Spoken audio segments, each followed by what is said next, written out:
Una nang nagpamalas ng galing si Master Ferdy at kanyang grupo gamit ang kanyang agimat. Si Supremo Boy naman, hihiwain daw ang kanyang braso nang hindi masasaktan.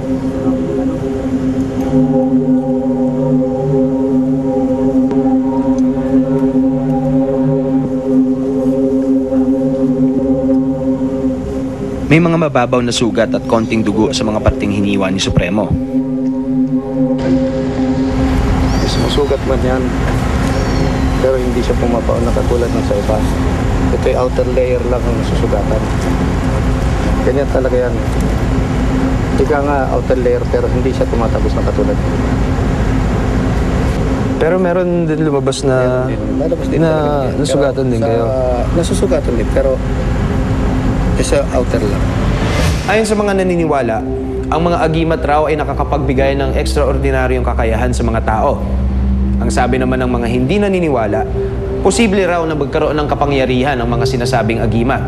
Pero tao rin raw ang nag-i-empower sa mga ordinaryong bagay.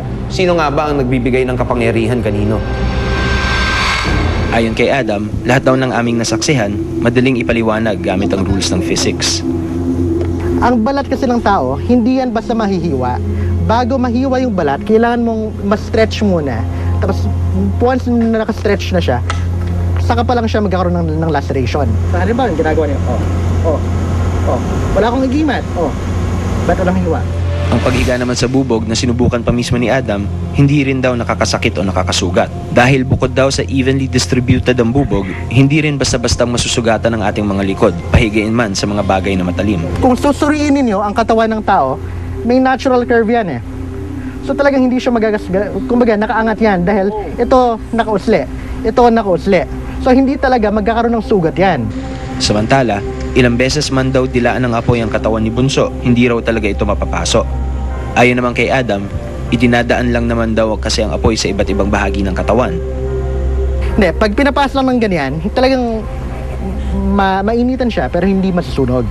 So yun yung importance nun. At saka second, remember ang duration yan bago magkaroon ng may certain duration yon bago magsiklab yung balat at saka yung may oras yan. kumbaga maraming mga bagay na nangyari sa ating mundo na kumbaga pwedeng explain ng napakasimpleng bagay. Ayon sa neurologist na si Dr. Roderick Dizon, pain tolerance ang tawag sa kakayahang tiisin ng sakit na nararamdaman. Gaya marahil ng pinakita nila Master at Supremo. Well, I guess different people have different pain thresholds. That's why we say that there are certain people who are able to withstand certain painful stimuli. Tapos hindi nila masyadong nararamdaman. And this may be because may mga past experiences na rin sila na okay, I've felt this pain before. It's not going to be that much.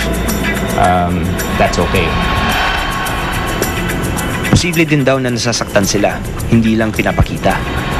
Well, he probably felt the same sensation that we would normally feel, but he just reacted to it less. Sinasabing ang mas malakas ang ating pag-iisip kaysa sa ating pangangatawan. Kaya't kung anong sabihin ng ating isipan, susundin at gagawin ng ating katawan. May mga bagay at kaganapan na sadyang hindi maipaliwanag. Pero hindi naman ibig sabihin na basta na lang tayong maniniwala sa mga haka-haka o kwento. Dapat niyo itong patunayan sa sarili niyo. Ako si Ryan Eigenman. Buksan ang mga mata, talasan ang pandinig, palawakin ang isip. Dahil ang mundo, ano ba balot ng misteryo